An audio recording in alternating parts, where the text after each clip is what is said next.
we're as motivated as it's going to take. We got 17 seniors coming back this year. We've only seen 4 and 5 from the varsity over these past 3 years. I was next to Nick every single down, and losing that, it really hit me hard. Seeing him leave 4 and 5 after the entire year we wanted to make it that bad, and losing to a team 3 hours away over one play, it really hit hard. I don't want that to happen, and I'll do everything in my ability to stop that. With both the motivation and machinery in place to chase a playoff berth, Illini West will attempt to admire itself from mediocrity through a couple of key roster dynamics.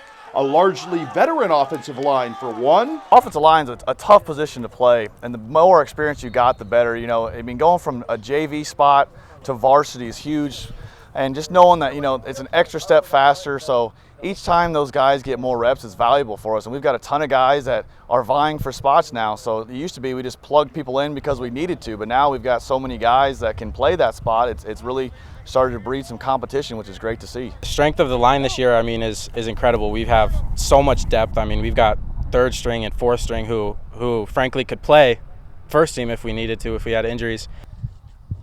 It's just hard to explain in words if you haven't seen it from my point of view, but just seeing everyone and how hard they work to get my job to be that much easier it's insane. Because they just have so much respect for me, Max, Ethan, Isaiah. They just want to do their best and try and win. As well as a defense led by returning all-conference lineman Rowan Jackson that is uncommonly athletic from front to back. Luckily, we bring back a lot of guys like just offensive line. We've got our defensive line reloaded too. With Rowan Jackson was our second leading tackler last year, so he's coming back. Sean Watkins has played defense 4 years for us, so he's looking good at nose. And then we've got a new kid, Jaden Combites, that's been playing. It's his first year. I wish he would have played all 4 years because he probably would have been an all-state kind of guy. But you also got Isaac Jones coming back. I was talking to Rowan yesterday. We could have a D-line that's all over 20 miles an hour in the 10-meter fly or 10-yard fly. So, not a lot of teams have that. And then our linebacking core, backs them up. So I'm excited to see what our D-line does. At the skill spots, the Chargers will endeavor to replicate Ian Bensinger's ground production by committee. Luckily, though, Nick Johnson had experience last year. Isaiah Knotts had experience last year. We'll get Trey in there, and then Ethan Carlisle can pretty much play any position we put him at. So, it won't be probably just one workhorse. Maybe one of those guys does take the lead, but if not, we've got a ton of guys that can rotate through, and that'd be great for us. With me and Isaiah growing up, more abilities unlocked, and then Ethan coming in potentially to be an H or a running back. It's just more to the weapons, and it's just a constant rotation, so it'll be fresh every play. And also by achieving better balance in arming quarterback Max Kinneman with a ton of versatile targets. They didn't throw the ball much.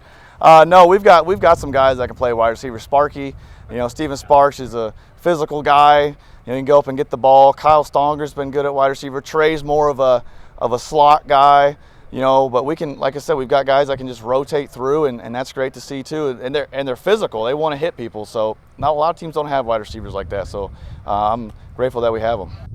Given the ambitious goals in play and the early strength of schedule here, a fast start for IDub is paramount this fall. This week 1 scrimmage is really gonna, prove us if we're right or if we're wrong. And if we're wrong, we gotta fix it. Over that weekend, over that huddle, we gotta review it, and we'll see what we need to do to get better. And after that, week 1, Farmington, we gotta come to hit.